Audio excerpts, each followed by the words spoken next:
दोस्तों, आज हम एक बार फिर से आपके लिए लेकर आए हैं कंस्ट्रक्शन के काम से वाबस्ता कुछ जबरदस्त मशीन्स और तकनीक्स की मालूमात लेकर, जो कि हर बार की तरह इस बार भी आपके नॉलेज को बढ़ाने वाली हैं। तो इस वीडियो को भी शुरू से लेकर एंड तक पूरा जरूर देखिएगा।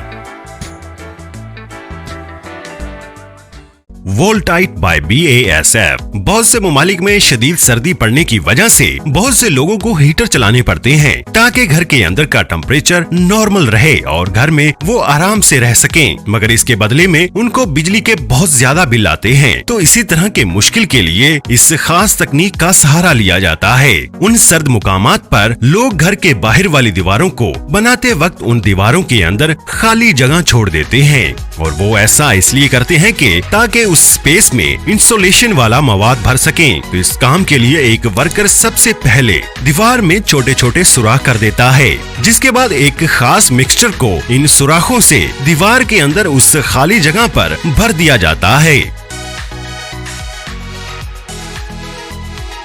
ये खास मिक्सचर दीवार के अंदर जाने के महज कुछ ही सेकंड्स बाद अपना काम करना शुरू कर देता है, और वो देखते ही देखते फैलकर फोम की शेप ले लेता है और वो खाली जगह भर जाती है। इसी तरह पूरी दीवार को नीचे से लेकर ऊपर तक भर देने के बाद एक खास हिफाजती कवर दीवार को मिल जाता है, जिससे सर्दियों में घर का टेम्परेचर गिरता नहीं है।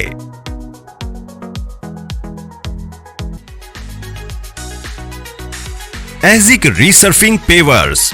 अब तक आपने देखा होगा कि टाइल्स लगाने के लिए हमेशा पहले फर्श तैयार किया जाता है, फिर उसके बाद टाइल्स को सीमेंट से चिपकाया जाता है। लेकिन इस इनकलाबी तकनीक में आप किसी भी हमवार सतह पर बिना सीमेंट के इन टाइल्स को लगा सकते हैं। टाइल्स लगाने के लिए सबसे पहले हमवार फर्श पर रबड़ के पैनल बिछाए जाते हैं, और इन रबड़ के पैनल के ऊपर छोटी टाइल्स की शेप के हिसाब से सांचे बने होते हैं। जैसे जैसे इन रबड़ के पैनल्स को लगाया जाता है, वैसे वैसे ही इन टाइल्स को भी इनके ऊपर फिक्स कर दिया जाता है। इन टाइल्स को आप घर में जरूरत के मुताबिक काट कर भी लगा सकते हैं, जिससे फर्श की कोई भी जगह खाली नहीं बचती। इन टाइल्स की आखिरी लाइंस को लगाने के लिए रबड़ के पैनल पर ताकतवर ग्लू का इस्तेमाल किया जाता है, क्योंकि ये वो मुकाम होता है जहां से टाइल्स निकलने का खतरा होता है।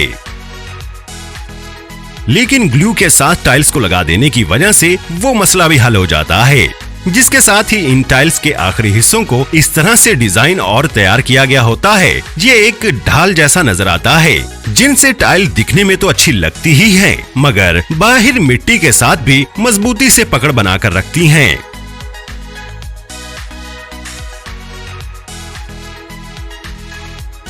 Mechanics powered hand truck. इस जबरदस्त टूल को काम करता देखकर आप पूरी तरह से चौंक जाएंगे। इस टूल को एक वर्कर की मदद से भी ऑपरेट किया जा सकता है, और ये 140 किलोग्राम तक का वजन उठा सकता है। इस टूल में दरअसल एक खास तरह का हाइड्रोलिक सिस्टम मौजूद होता है, जिसकी वजह से आप किसी भी वजनी सामान को इसमें फिक्स कर देने के बाद इस टूल के हाथ वाली जगह पर लगे एक बटन को दबाकर आप उस सामान को ऊपर भी उठा सकते हैं। और इस टूल के नीचे टायर्स लगे होने की वजह से आप सामान को यहाँ से वहाँ बड़े ही आराम से रख सकते हैं।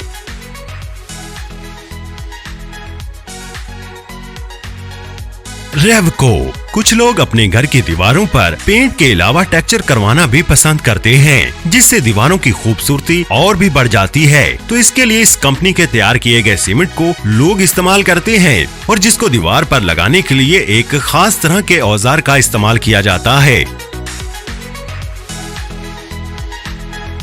एक बार सीमेंट लगाने के बाद फिर बारी आती है दीवार पर टेक्सचर उभारने की, जिसके लिए एक रोलर की मदद ली जाती है। इस फोम के रोलर में छोटे छोटे सुराख पहले से ही कर दिए गए होते हैं। रोलर के ऊपर सीमेंट की तह चढ़ा लेने के बाद जब इसको दीवार पर चलाया जाता है, तो एक बड़ा ही शानदार टेक्सचर दीवार पर उभरना शुरू हो जाता है, जिससे दीवार काफी अलग और पुरकशिश नजर आती है।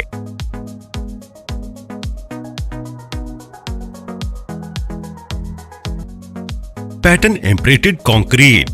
बहुत से लोग अपने घर के सहन पर टाइल्स लगाना पसंद करते हैं, मगर टाइल्स के अलावा कुछ लोग कंक्रीट को भी बिछाना पसंद करते हैं, जिससे वो सहन जैसे हमेशा के लिए मुरम्मत के बगैर भी ठीक रह सकता है, लेकिन वो टाइल्स की निस्बत कम पुरकशिश नजर आता है।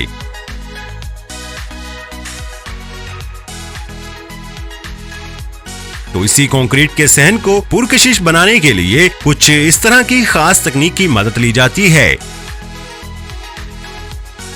जिसके लिए सबसे पहले रिवायती तरीके वाले ही कंक्रीट के फर्श को तैयार किया जाता है।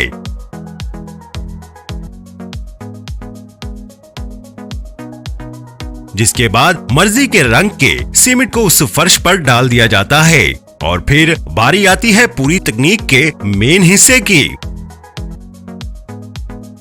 जहां कुछ वर्कर्स टाइल वाले सांचों की मदद से फर्श पर टाइल्स के डिजाइन को बना देते हैं, जिससे पूरा फर्श इस तरह से नजर आता है जैसे यहां पर टाइल्स लगाई गई हों।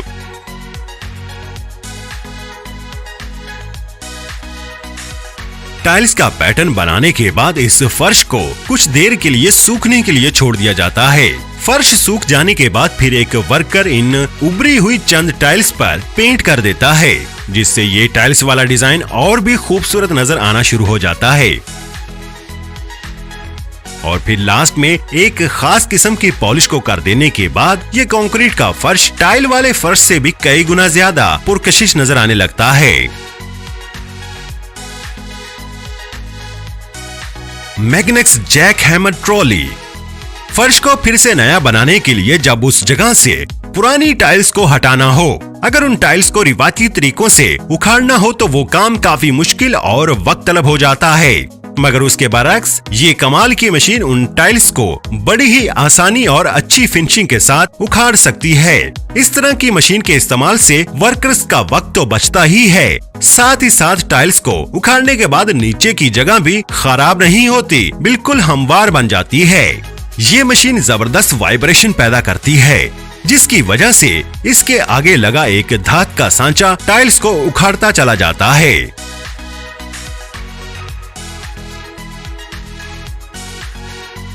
Wagner power painter 19। यूं तो दीवार पर पेंट करने के बेशुमार टूल्स हैं, लेकिन ये टूल उन सभी टूल से एक कदम आगे है, और उसकी वजह ये है कि बड़ी से बड़ी मिकदार में पेंट को एक ही बार में इस्तेमाल करके पेंट करना। पेंट के मिक्सचर को एक बार तैयार कर लेने के बाद वर्कर एक पाइप इस पेंट वाली बाल्टी में डाल देता है, जिसके बाद इसके पाइप के लंबे होने की वजह से आप ऊंची और मुश्किल जगहों पर भी बड़े ही आराम से पेंट कर सकते हैं। इस शानदार टूल की मदद से आप न सिर्फ पेंट कर सकते हैं, बल्कि वुड पर होने वाली पॉलिश को भी इस टूल की मदद से किया जा सकता है। Lux elements. यूं तो बाजार में बहुत सी इकसाम के वॉश बेसिन दस्तयाब होते हैं, जिनको फिट करना भी आसान होता है और वो लग भी जल्दी जाते हैं, मगर कुछ लोग अपने घरों में रिवायती डिजाइन वाले वॉश बेसिन लगाना पसंद करते हैं, जो कि अपनी एक अलग पहचान की वजह से काफी खूबसूरत नजर आते हैं। तो ये कंपनी पूरे वॉश बेसिन को पहले से ही तैयार करके बॉक्स में पैक करके भेज देती है, जिसके बाद वर्कर्स इस पूरे वॉश बेसिन को दीवार में फिक्स करने के काम में लग जाते हैं।